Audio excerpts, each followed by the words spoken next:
Mobile hanging problem ہو تو کیا کیا جائے؟ مستری صاحب، انجینئر صاحب، موبائل ہینگنگ پرابلم ہو تو کیا کیا جائے؟ تو مستری صاحب کہیں گے، انجینئر صاحب کہیں گے سافٹ ویئر کیا جائے۔ سافٹ ویئر کرنے سے کیا ہوگا؟ یہ ہینگنگ پرابلم دور ہوگا، ہینگنگ پرابلم دور ہوگا۔ اب یہاں کہنا ہے جب انسان کے دلوں میں انسان گندا ہو جائے، انسان کا دل گندا ہو جائے تو وہ کون سا سافٹ ویئر یوز کرے؟ ہاں، وہ کون سا سافٹ ویئر یوز کرے؟ تو میرے حضرت علامہ و مولانا اسماعیل صاحب کہتے ہیں ادھر آؤ، تم کلمہ پڑھو، جب تم کلمہ پڑھو گے تو تمہارا دل صاف ہو جائے گا۔ تم کلمہ شریف پڑھا کرو، اس سے کیا ہوگا؟ تمہارا جو دل میں جو بھی گندگیاں ہیں وہ ختم ہو جائے گی اور تم پاک ہو جاؤ گے۔ کلمہ شریف پڑھو، لا الہ الا اللہ محمد رسول اللہ صلی اللہ تعالیٰ علیہ وسلم۔ حضرات محترم، آپ کہیں بھی رہے، گھر میں رہے، دکان میں کہیں بھی رہے، یہ عمل کرے، کلمہ شریف پڑھے۔ اس میں آقا فرماتے ہیں جب کوئی بندہ پڑھتا ہے نا تو 10,000 نیکیاں کماتا ہے۔ 10,000 نیکیاں آپ لوگ کمائیے، اس سے دور نہیں ہوئیے، کیونکہ وقت زیادہ بھی ہے، لوگ کا کہنا بھی ہے، ختم کیا جائے گا، ٹھنڈی کا موسم بھی ہے۔ میں بھی دیکھ رہا ہوں، میرے غوث پاک عبدالقادر جیلانی ارشاد فرماتے ہیں، نماز عشاء کے بعد ارشاد فرماتے ہیں، میرے مقتدیوں، اے میرے مقتدیوں، بس یہ لاسٹ واقعہ سماعت کر لے، اس کے بعد میں ختم کر دوں۔ اجازت ہے حضرت؟ میرے غوث پاک عبدالقادر جیلانی ارشاد فرماتے ہیں، مقتدیوں سنو، کل فجر کی نماز کے بعد جو میرے پیچھے فجر کی نماز ادا کرے گا وہ جنتی، اور جو کسی سے کہے گا وہ جہنمی۔ اللہ اکبر۔ جو میرے پیچھے فجر کی نماز ادا کرے گا وہ جنتی، اور جو کسی سے کہے گا وہ جہنمی۔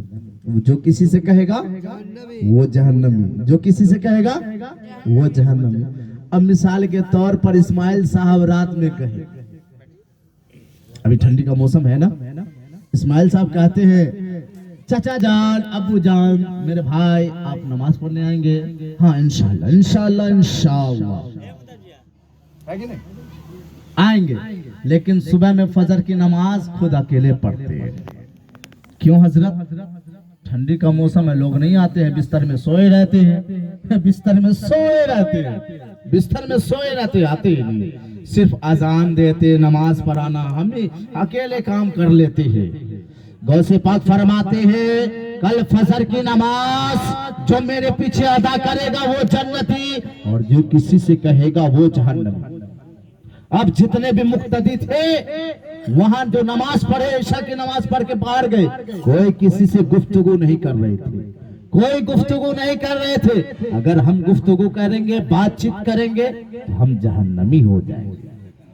ہاں، ہم جہنمی ہو جائیں گے۔ جہنم سے تو سب کو ڈر لگ رہا ہے کہ نہیں؟ جہنم سے سب کو ڈر لگ رہا، اگر ہم بات چیت کریں گے تو ہم جہنمی ہو جائیں گے۔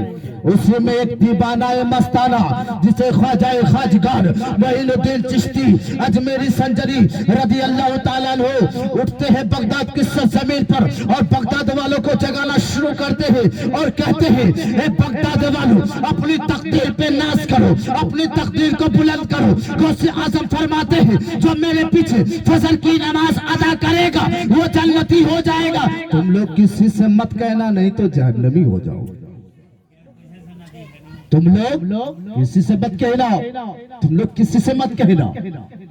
غوث پاک اعلان کیے جو میرے پیچھے فجر کی نماز ادا کرے گا وہ جنتی، اور جو کسی سے کہے گا وہ جہنمی، جو کسی سے کہے گا وہ جہنمی۔ اب دیکھیے میرے خواجہ غریب نواز بغداد کی سرزمین پر سب کو جگاتے ہیں۔ اب اس جگہ جو جھارکھنڈ ہے، جھارکھنڈ میں اگر امام صاحب کہیں گے نماز پڑھنے سے اتنے فضائل ہیں، اتنی نیکیاں ملتی ہے، تو کیا لوگ سوچتے کہ جنت میں اگر امام صاحب کہے کہ جنت میں چلے جاؤ گے تب دوڑے ہوئے آتے ہیں؟ ہے یا نہیں؟ بات حق ہے یا نہیں؟ اگر جنت کا دعویٰ کریں گے امام صاحب کے جنت میں چلے جاؤ گے سب کے سب دوڑے جائیں گے. تو لیکن وہ جملہ کون کہے؟ غوث پاک. غوث پاک کون؟ وہی غوث پاک جو مردے کو زندہ کر دیے اور زندے کو مردہ کر دیے, وہی غوث پاک ہے. آپ غوث پاک کی کرامات سنیں گے تو پوری زندگی آپ کی ختم ہو جائے گی, لیکن غوث پاک کی جو ہے کرامت ختم نہیں ہوگی. کیونکہ آپ یہاں بھی آپ ہیں غوث پاک کو یاد کرتے. غوث پاک فرماتے ہیں جب تک میں جس کو یاد نہیں کرتا ہوں وہ میرا نام نہیں لیتا.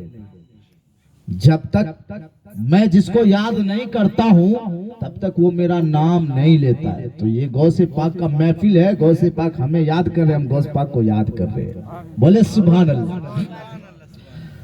خواجہ غریب نواز بغداد کی سرزمین پر جگاتے ہیں, اے بغداد والو اپنی تقدیر پہ ناز کرو, اپنی تقدیر کو بلند کرو. کیوں؟ میرے غوث پاک نے اعلان کیے جو میرے پیچھے فجر کی نماز ادا کرے گا وہ جنتی ہو جائے گا. تم لوگ کسی سے مت کہنا. سب کے سب صبح میں فجر میں جمع مسجد میں بھری پڑی ہے, جمع مسجد بھری پڑی ہے. لوگ روزانہ 2-4 جایا کرتے تھے نماز پڑھنے کے لیے. دیکھیں گے ابھی ٹھنڈی کا موسم ہے, 1-2 ملیں گے, 1-2 ملیں گے. لیکن غوث پاک اعلان کیے اس دن کیا ہوا کہ جمع مسجد بھری پڑی ہے.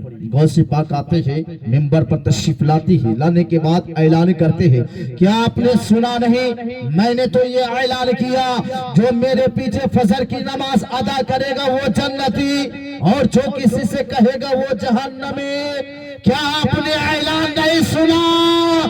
سب کے سب سر جھکائے ہوئے ہیں. اسی میں با ادب میرے خواجہ غریب نواز ادب کے دائرے میں کھڑے ہوتے ہیں اور عرض کرتے ہیں میرے حضور میرے غوث پاک عبد القادر جیلانی, میں آپ نے اعلان یہ کیا ہے کہ جو میرے پیچھے فجر کی نماز ادا کرے گا وہ جنتی ہو جائے گا اور جو کسی سے کہے گا وہ جہنمی ہو جائے گا. حضور آپ کے وعدے کے مطابق رات بھر میں لوگوں کو جگایا, لوگوں کی تقدیر کو بلند کیا. رات بھر میں جہنمی تھا, جب میں آپ کے پیچھے فجر کی نماز ادا کر لیا تو جہنمی نہیں جنتی بن گیا. حضور آپ نے تو یہ اعلان کیا جو میرے پیچھے فجر کی نماز ادا کرے گا وہ جنتی اور جو کسی سے کہے گا وہ جہنمی, جو کسی سے کہے گا وہ جہنمی. میرے غوث پاک واقع میں اپنی اعلان کیا, لیکن حضور رات بھر میں لوگوں کو جگایا, رات بھر میں لوگوں کی تقدیر کو بلند کروایا. رات بھر میں جہنمی تھا, آپ کے وعدے کے مطابق رات بھر میں جہنمی تھا. جب میں آپ کے پیچھے فجر کی نماز ادا کر لیا تو میں جہنمی نہیں جنتی بن گیا. میں جہنمی نہیں جنتی بن گیا. کلمہ شریف پڑھے ایک مرتبہ بلند آواز سے, لا الہ, ایک مرتبہ اور لا الہ الا اللہ محمد رسول اللہ صلی اللہ تعالی علیہ وسلم. استغفر اللہ ربی من کل ذنب و اتوب الیہ.